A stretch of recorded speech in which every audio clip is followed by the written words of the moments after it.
Hi పిల్లలారా, మీతో పిసినారోడి funny విందు కథ చెప్తున్నాడు. లోభం ఎలా స్నేహితులను పెంచలా.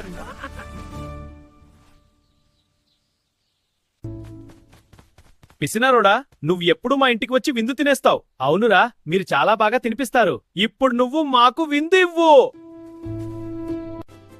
ఇదిగో బిర్యానీ, పాయసం, స్వీట్స్ అన్నీ. అబ్బా, అద్భుతంగా ఉన్నాయి. కలిసి తినదాంరా.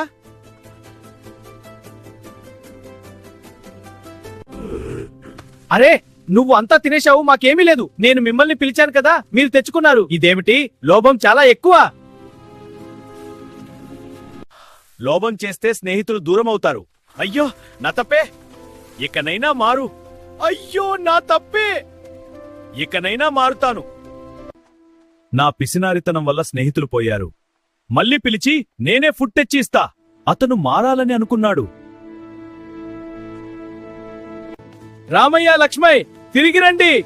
ఇప్పుడు నువ్వు మారావు. అవును, పంచుకుంటే సంతోషం ఎక్కువ. సూపర్ రా.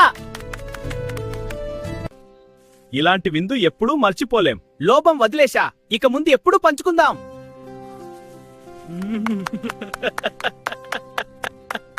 అబ్బా, ఈ బిర్యానీ చాలా రుచిగా ఉంది. అవును, మనం కలిసి తినడం ఎంత సంతోషంగా ఉంటుంది పిల్లలారా. మళ్ళీ కలుద్దాం. లైక్ చేయండి, సబ్స్క్రైబ్ డి, కామెంట్ లో మీ ఫేవరెట్ పార్ట్ చెప్పండి.